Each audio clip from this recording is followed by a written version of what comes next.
Dia ingin nek bocah gak duwe penggawean pengen dadi LC. Gak yo adol manuk.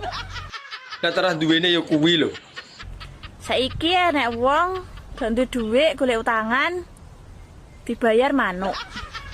Lah gelem apa ora omonge. Rumangsane aku ki wong wedok piye ngono lho rumangsane. Wong aku ki perempuan baik-baik, Ngerti aku nek kowe iki apik.